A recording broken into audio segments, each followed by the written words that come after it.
What is it? It's a horse they found wandering about in no man's land. What kind of an horse? A miraculous kind of an horse, be my guess.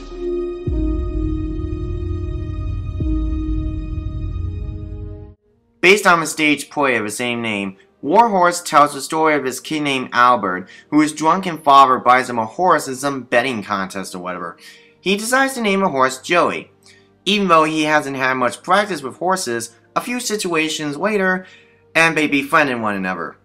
But unfortunately, World War I starts up, and his drunken father, being drunk as always, sells the horse to the army, which was a pretty stupid move if you ask me.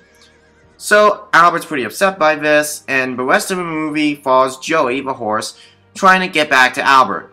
And guess what? Albert is so desperate to see him that, get ready for this, and I hope I'm not spoiling anything, he decides to join the army just to see Joey. Dude, that is just insane. I don't think anybody else could have directed this more than Steven Spielberg. From Jaws to Close Encounters, from E.T. to Schindler's List. He's like one of my favorite directors. And guess what? He's still the winner. He pretty much succeeds in this. The directing style is really clever. Interestingly enough, because it's very hard to actually describe a person's directing style. And here, they actually got everybody on the right footnote. Speaking of which, the acting was pretty good. Albert is just the royal owner who just wants to see his horse. Which, by the way, he's played by Jeremy Irons, a newcomer. Interesting choice. The horse, he's just a horse. I don't know why I should talk about him. Oh yeah, that's right, because he's the only horse in the whole movie. Which is our main character. Yay. Well, I'm saying he's the only main horse in the movie. Which he does pretty good as well. The score by John Williams, top notch. Anything that John Williams touches, whether it be a Spielberg film or something else, it's just a piece of art. The setting's clever too, taking place in England. It's interesting to see that not very many movies take place in England. And this is one of those few that actually does a good job, along with Stanley Kubrick's Barry Lyndon.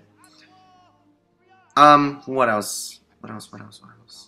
Oh yeah, the editing's good, the action scenes, like World War I scenes are pretty good. And I'd say this is one of the best films of 2011.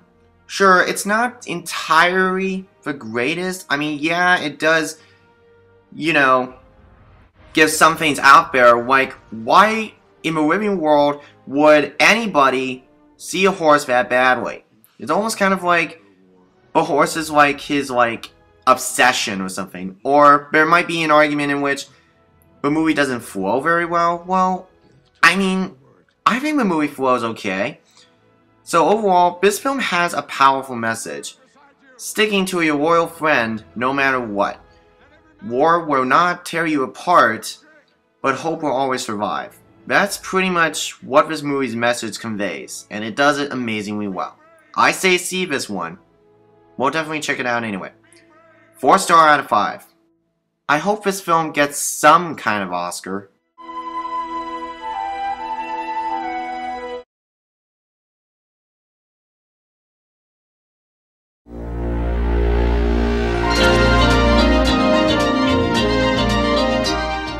This has been a Moviedudeinc review, saving you from bad movies, one movie at a time.